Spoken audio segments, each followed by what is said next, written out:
Welcome to Spotlight Television. I'm Damon Roberts. Today we start a brand new series on retirement planning. Nobody knows retirement income planning better than financial expert, author, and speaker Tom Hegna. His new book is Who Wants to Be a Millionaire? And it takes the most complex retirement concepts and breaks them down into simple and memorable stories. You'll hear from some of the industry's best as they communicate the principles of retirement planning to create an optimal portfolio. Here now is Tom Hegna. I am super excited about our next guest, Cody Askins. Now, Cody and I go back. I even asked him to write the foreword of my new book, Who Wants to Be a Millionaire? Because, look, he's an inspiring guy. He's an up-and-comer, and so Cody, I want to welcome you. You have an inspiring story, so kind of tell us where it all began. So I've been in the financial services industry my entire life. My dad was in the business he's been in the business 34 years. I got started in the business at 19 as an intern. Fast forward to 20, I went to my first recruiting meeting, and I go in the room, and there's 10 of us in the room, and the manager says, "Take a look around." He says, "Everybody stand up, take a look around." He says, "Now 9 of you sit down." He left one person standing, and what he said next, I still think about every single day today. He said, "Maybe one of you will make it." And I'm like, wow, that's how difficult financial services is, right? But it's such a rewarding career. And when after that meeting, I said, well, if there's going to be a one, I'm definitely going to be the one. So I actually got with my dad, wrote out a contract that I was going to help so many consumers and make 6 figures my very first year, dated it, signed it, hung at the wall in my cubicle, and then saw it every day. And so I'm a big believer in setting goals and doing those things. You're actually 900% more likely to achieve your goals if you write them down every single day. You started off as an insurance agent yourself, but then you transitioned to help other people grow their business. So talk to me about that decision and how it's led you to where you are today. Yeah, so I'd sold for years, and back when I was selling, I had a sales manager that said, "Hey, I've got these 2 agents. They live in northern Missouri, and they're truly struggling. Can you come help them?" And so I drive up, spend several hours with them all day. They make sales, they're happy, and I'm driving home, and I start getting emotional and tearing up because, man, I'm like, I have found and figured out what I want to do for the rest of my life. Because the more agents and advisors I can help, the more consumers they can also help along the way, right? And so I found I had a passion and a drive for helping people. My grandfather was a Baptist pastor for 40-something years, and so we both have a love for speaking. You've spoken the same amount of times to where you're like, I don't want to travel and speak anymore if I don't have to. And I'm just getting to the point where I'm like, I want to speak as much as I can, you know? And so now get to where we transition into doing events and traveling the country and speaking while building a brand and a YouTube channel around the financial services industry so that we're able to help millions of consumers around the world. And really, when you think about how agents are able to work with their clients and advisors are able to help people, the more they can learn and spend time with someone like you and actually help their clients implement the steps of becoming a millionaire, no matter what age they are, then they're really able to help people grow, protect, and eventually distribute their assets. So Cody, it's kind of a crazy world out there. We're seeing inflation that had been dead for 30 years. We know the budget debt, 33 trillion in debt, almost 200 trillion of unfunded obligation. We know taxes are going up. So it's a crazy time for people to invest. What are some of your thoughts around all this? Yeah, I mean, I'll actually go through some of our favorite ways to invest and start to really invest in appreciating assets and what that looks like and what it can look like for others. Really, all of it starts when it goes back to income. You know, whether you're entrepreneurship is super glamorized nowadays. You know, there's entrepreneurs who are inside of a company or a business that can still do extremely well income-wise and be happy, and a lot of them may be more suited for that, right? So figure out whether you want to be an entrepreneur or an entrepreneur, and just because everybody wants to be one or the other doesn't mean that you have to fit in that box. You be you, right? And do what's best for you. You can just have a phenomenal income, phenomenal career, live a less stressful career. A lot of times entrepreneurship is more stressful. Plus most young people are more suited to actually be an entrepreneur nowadays. I mean, we have 17 sales reps on my inside sales team in my office, and majority of them will earn 6 figures as an entrepreneur. And then some of them are still going and buying the Broncos and the Teslas and wasting some of their money, but they'll learn, right? As we all do.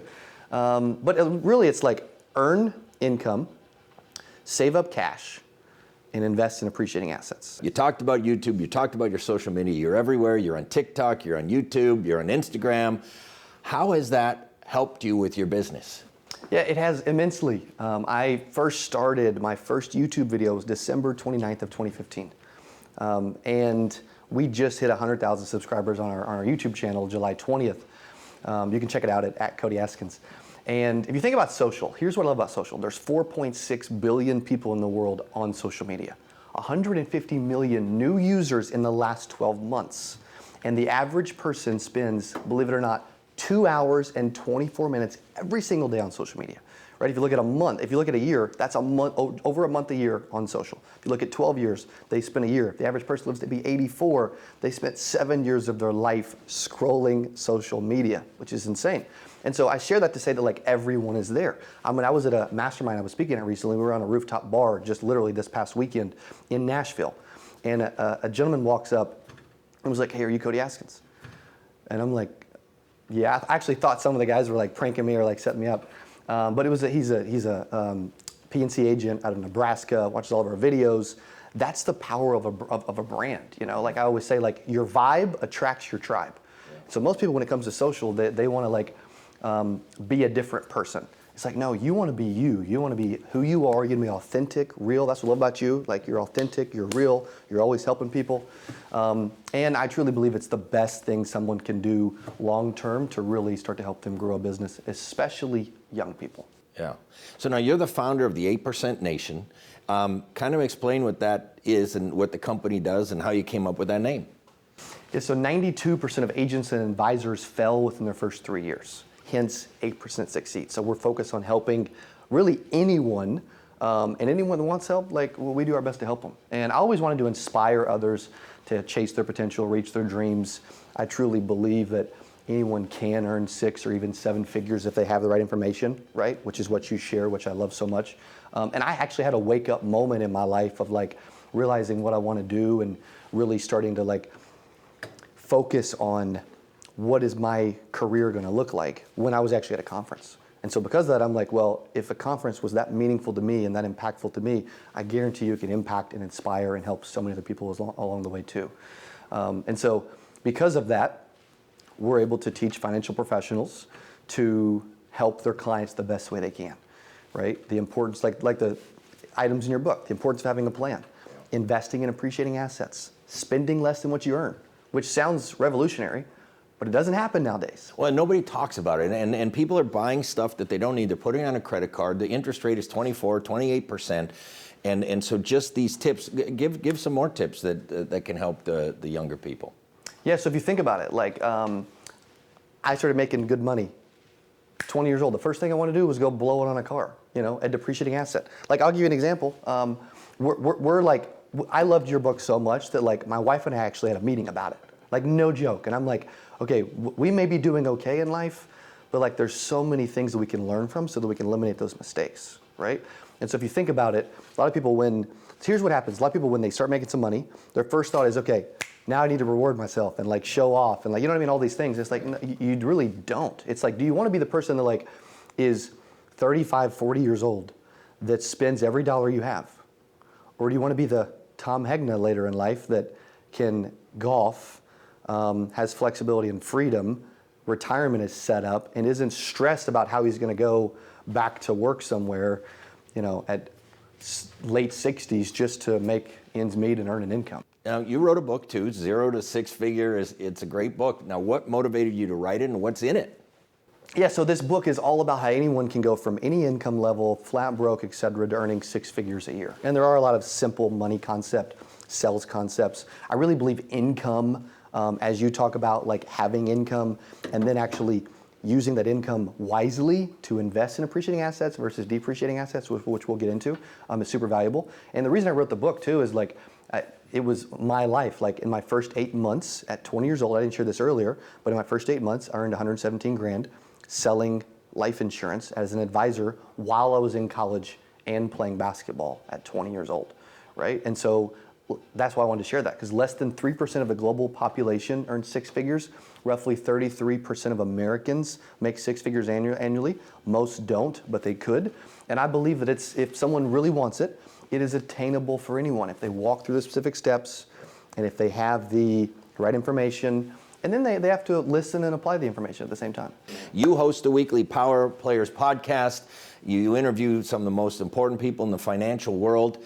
What are a couple maybe of the most memorable little sessions that you've had? Yeah, interviewing you was a really cool moment. I mean that. Like I've been studying you for my whole career. You know, I remember meeting you several years ago at an event. Getting to interview my dad multiple times, get to share his story is amazing, really cool moment. You know, like he helped 465 families his very first year in the business while running a debit route. Interviewing Brian Tracy and Les Brown, some industry legends, on our virtual conference. Been able to meet and MC a bunch of other really, really cool names at our main conference. And so like it's allowed me to get around people that have been successful in life. They're following these simple steps. Who wants to be a millionaire, like they're millionaires, but they're like you. They're humble, and they really want to help people at the same time. And so they're there to share the information. And so the more I can rub shoulders and get around those people, it's like, okay, you know, you want to eventually have a house at a country club. Well, you should probably go hang out at a country club. Yeah, no, and there's some other good books. Think and Grow Rich, it had a big impact on me. The Millionaire Next Door talks about living a simpler life and simpler lifestyle. Yeah. Now, you're doing some stuff with AI, artificial intelligence. Tell me about that.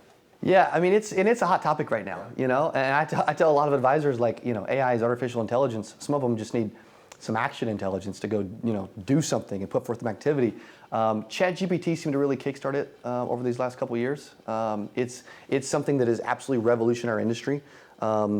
It's helping advisors generate leads and even booked calls. Like I found out this morning in a meeting, we had a 49, out of all the leads we generated last week, we had a 49.55% of them that actually booked a call on the advisor's calendar because of AI. A lot of it through automated responses. It can carry on whole conversations. Yeah. It's actually got to the point where we're working on some technology behind the scenes with a couple of our partners now to where it can actually like make calls and actually respond to objections and book appointments. It's wild, but it keeps learning. It keeps getting smarter. Financial services, it's allowed us to really catch up even at times and stay ahead of the curve at times. And so it's a really, really important piece. You can feed it info. It'll write stuff for you. Yeah. Even when you're building Facebook ads, it can pre-populate ad copy for marketing now. Like, there's a lot it can do, but it can really simplify your business and just become an industry standard. I've used it to help draft things, and you know, David Maki is another friend of mine, and he's doing some things with an AI assistant and everything. And I just think this technology, you know, I have to deal with compliance all the time. And so I'll ask AI, I'll say, find me articles on this subject since 2020, you know, so it doesn't give me all the old ones. So there's a lot of neat stuff there. So what tips do you have for younger people? They're trying to build wealth. They want to be a millionaire. What are some other tips that Cody would have for them? Yeah, find your passion, you know, and spend your life doing that. Like it's interesting because at 18 years old, we're like assumed to know what we want to do for the rest of our life, you know, and that's really hard to figure out. Yeah, I've got a 21-year-old daughter, and you know, I was encouraging her to go in the Air Force. She didn't, but you know, she's so serious about it. And what am I going to do? Where am I going to be in 20 years? I said, Sammy, I didn't have an idea where I was going to be. Just get out there in the real world and start doing stuff. You know, I mean, it's crazy. Well, Cody, this has been great. If somebody wants to get in touch with you, where can they find you? I mean, I find you everywhere, but where should they go? Yeah, so they can go to CodyAskins.com. They can always email me, Cody@CodyAskins.com, or they can follow me on any social platform at Cody Askins. Specifically, Instagram is probably my personal favorite now to just interact and share behind the scenes, which is at Cody.Askins. That was great. Thank you very much, Cody.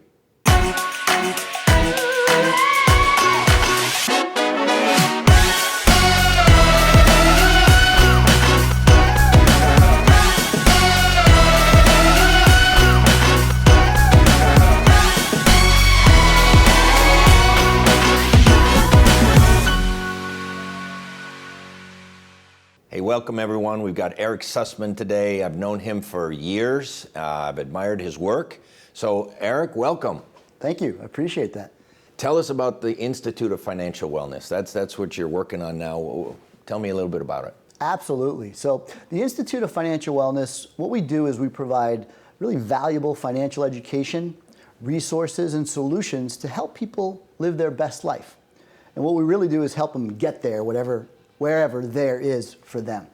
And we also help financial professionals with different marketing, different services, technology, things like that. And that really, really helps the advisors give the best value to their prospective clients and clients. And I think one of the best gifts that a parent can give their child is having their own financial shape and order, that they don't run out of money, that they've protected against long-term care and things like that. And so you help the parents of some of these younger people that we're going to talk about on how to build wealth. Now, what makes IFW different than other financial planning resources? There's really three key things that make what I think the IFW to be very, very special.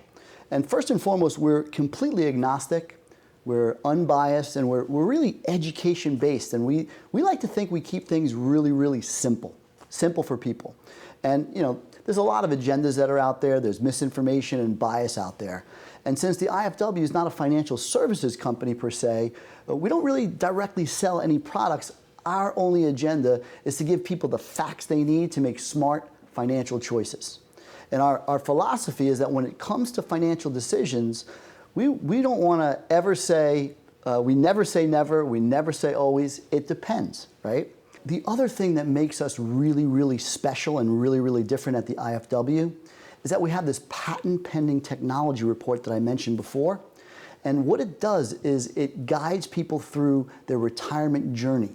And we connect them with an IFW certified financial professional. They review the report together, and then they can make adjustments to the portfolio to get the highest probability of success score possible. So we're a connector too. So now, Erik, what we're trying to do today also is help young people on how to build wealth. So what would be some tips that you would have, some concepts maybe that younger people should focus on to build their wealth? Yeah, well, listen, we all know that you've got to have a plan, right? We always say, and I know you share this with me, people don't plan to fail, they fail to plan. And having a written plan is so, so critical. We think that there's a lot of pros and cons of a strategy or product, and you want to see and discuss both with different clients. You don't want to just look at everything as this is good for this person, this is good for that person. Everything is different depending on people's situation. And we believe that in order to navigate that, you really want to work with a trusted financial professional that knows how to guide people to make the right choices. Another little tip that I've found is we all should pay ourselves first. A lot of times we pay the bills, and then at the end of the month, we think we're going to save some money, but then we end up not doing it. So the idea of having an automatic savings program where we can pay ourselves first, I mean, why else are we working, right? Let's pay ourselves first. Spending less than you earn is another key thing, right? It's more important for us to impress other people than really impress our bank account, right? So I think impressing our bank account, making sure that we're saving for ourselves, not living above our means, these are little things, but really over time could be so critical.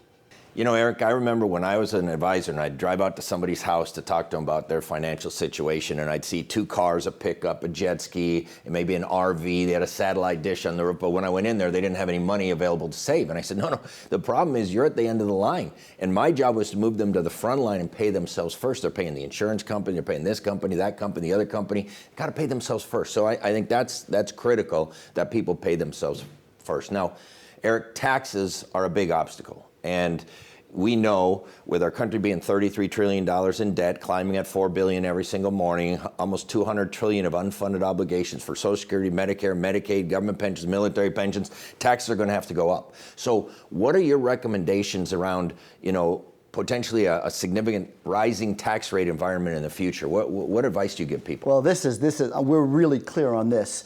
There's a concept called either a Roth conversion, where a Roth IRA is where you pay the tax now in exchange for tax-free distributions later. So I'm a huge believer in the Roth IRA because of what you said. Taxes are very, very likely to go up. And in the old times when the 401ks were initially introduced to us, tax rates were 70, 80%, so you wanted to put money in before you paid that 70 or 80% tax. Now, taxes are lower, so it doesn't necessarily make as much sense to put into the 401k. Now, you always want to put in at least what the match is, right? So if the match is 4%, put in 4%.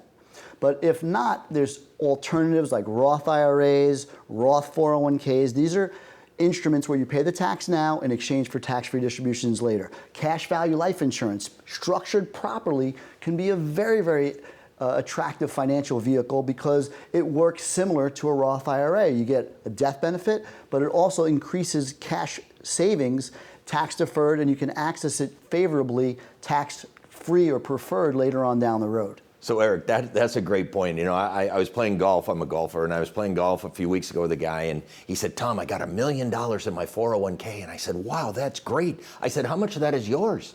And he said, "It's all mine." I said, "It's not all yours." I said, "You got a partner, and you're the limited partner, okay? The government's the general partner, and the problem is you don't know how much they're going to take. I mean, right now they're taking somewhere in the 30s, but what happens when that goes up to 40, 50, 60%? And that's the problem with those 401k. So I agree with you. Put it in up to the match, but beyond the match, I would not put it in a 401k. I'd put in that Roth 401k, Roth IRA, or cash value life insurance. I think that is great advice. Erik, there's so many financial products out there. There's ETFs, there's mutual funds, there's stocks and bonds, life insurance, annuities, crypto. What are your thoughts about all these different products and which products, you know, are best for certain ages? Well, first and foremost, I think it's very, very important not to chase the hot product of the day. When crypto was doing great and going off the charts, you didn't want all your money in crypto. It would have been foolish. So diversification is so, so critical. Now, what should a young person diversify in? A diversified portfolio of mutual funds, ETFs, could be individual stocks and bonds. But you want to have a diversified portfolio, address it with a financial professional that has access to tools that can make for a very, very good diverse portfolio. And the other thing about it is getting life insurance, getting different types of insurance and protection products in place when you're young is so critical. You know, now that I'm 51 years old, I realize that, you know, little things in your health change and it makes your premiums go up. So had I gotten more and more insurance when I was in my 20s and 30s and even my 40s, it would have been so much better. You know, as a matter of fact, Tom, in terms of diversification, we have that retirement roadmap experience and that software report that we create for a lot of people. And we found, right, without proper diversification, we run something called Monte Carlo simulation, which is a probability success score. And this person had a 67% chance of achieving their goals based on what they were doing. And what they were doing is they just had a portfolio of stocks and bonds. When we added in stocks, bonds, and that indexed annuity as the volatility buffer, the part of it that de-risks the portfolio a little bit more, they went from a 67% chance of success all the way to a 96% chance of success. Pretty much a no-brainer. Yeah, and not only that, the failure is different because if you fail with the stock and bond portfolio, it could literally go down to zero. But with that volatility buffer you're talking about, even if some of the other investments went down, that will always still be coming. So the failure is different even. Yes. Yeah, no, I agree. You got to get insurance before you need it. People say, well, I don't need life insurance. Well, of course you don't. You can't buy any insurance when you need it. You got to get it. You're young, you're healthy. And everybody I talk to who's like in their 60s or 50s, 60s, 70s wish that they would have bought more life insurance in their 20s and 30s. I got my long-term care insurance when I was 42. So I think because insurance products depend on your health, those are things that you want to get when you're young as well. So Erik, research shows that retirees, even if they have $1 million, are worried about running out of money. So what tips do you have for retirees? So running out of money is literally at the Institute of Financial Wellness at the IFW. We do a lot of research and talk to lots of different people. You said $1 million. People with $3, $4, $5 million are worried. They're concerned about running out of money in retirement. So, you know, this is where sequence of returns risk, longevity risk are two big things. And personally, there's been a lot of studies on how annuities can be a really, really good asset class when you're worried about running out of money. There are some phenomenal research papers out there from Ibbotson, who talks about fixed index annuities being a better replacement for bonds. BlackRock, $9 trillion of assets that they manage, they've come out with studies. Ernst & Young coming out with studies that talking about how annuities inside of a retirement portfolio make for it to be much more efficient. So we're big believers as you get older. Now for the younger people, that might not make sense just yet. Right. So younger people should be more in the investment world, and then once you have wealth, that's when you start talking about protecting it and distributing it more efficiently. So Erik, we talked prior about when you lose money, You know, if you lose 50% of your portfolio, it's not like if it goes up 50%, you're back at even. So how much do you need to break even in the market? Well, this is a very interesting concept. You know, a lot of people look at their statement and they see, oh, I average 0%. But yet when they look at the amount of money they have, they went down 25%. How did that happen? Well, if you have a portfolio and it goes up by 50%, right? Fantastic. But what if it goes down 50% the next year? Did you know that you actually lost something called geometric return, which is the actual rate of return, 25%? Let's go through it. I have $100,000, it's up to 150, up 50%. Then it goes down 50%, it's down to $75,000.